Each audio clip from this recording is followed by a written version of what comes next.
उत्तराखंड में जैसे जैसे 2027 विधानसभा चुनाव नजदीक आते जा रहे हैं, वैसे वैसे बीजेपी संगठन में बड़े बदलावों की अटकलें भी तेज होती जा रही हैं। राजनीतिक गलियारों में चर्चा है कि पार्टी चुनावी तैयारियों को और धार देने के लिए संगठन में अहम फेरबदल कर सकती है।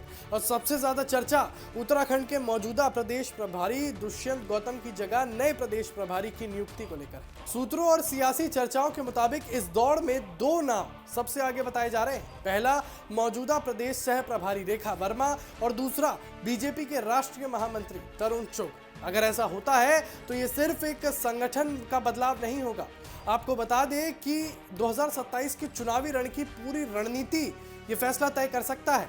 आखिर क्यों सबसे ज्यादा चर्चा इन दोनों नेताओं की है, इनकी ताकत क्या है और बीजेपी इन्हीं चेहरों पर दाव क्यों लगा सकती है, हम आपको बताते हैं। उत्तराखंड बीजेपी में 2027 विधानसभा चुनाव को लेकर तैयारियां तेज हो चुकी है। पार्टी लगातार तीसरी बार सत्ता में वापसी का लक्ष्य लेकर चल रही है और ऐसे में संगठन को और मजबूत बनाने के लिए बड़े बदलावों की चर्चा जोरों पर है। सबसे ज्यादा चर्चा इस बात की है कि मौजूदा प्रदेश प्रभारी दुष्यंत गौतम की जगह पार्टी नया प्रदेश प्रभारी नियुक्त कर सकती है। हालांकि बीजेपी की ओर से भी अभी इस संबंध में कोई आधिकारिक घोषणा नहीं की गई है। और आपको बता दें कि सबसे पहले बात करेंगे यहाँ पर रेखा वर्मा। रेखा वर्मा पहले से ही उत्तराखंड बीजेपी की प्रदेश सह प्रभारी हैं।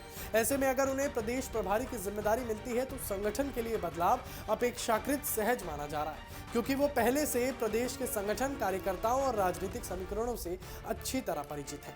रेखा वर्मा लंबे समय से बीजेपी संगठन में सक्रिय है। छात्र राजनीति से लेकर महिला मोर्चा और राष्ट्रीय स्तर तक उन्होंने कई अहम जिम्मेदारियां निभाई हैं। संगठनात्मक अनुभव उनकी सबसे बड़ी ताकत माना जाता है और माना जा रहा है कि अगर उन्हें प्रदेश प्रभारी बनाया जाता है तो बूथ स्तर के नेटवर्क को और मजबूत करने के साथ साथ महिला मतदाताओं और संगठन विस्तार पर विशेष फोकस देखने को मिल सकता है। अब बात करेंगे तरुण चुग की।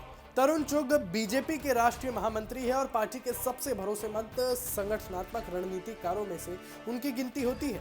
उन्हें प्रधानमंत्री मोदी और केंद्रीय गृह मंत्री अमित शाह के करीबी नेताओं में भी गिना जाता है। तरुण चुग कई राज्यों में संगठन को मजबूत करने की जिम्मेदारी निभा चुके हैं। उनकी पहचान बूथ मैनेजमेंट, चुनावी रणनीति और माइक्रो लेवल पर संगठन को सक्रिय करने वाले नेता के रूप में है।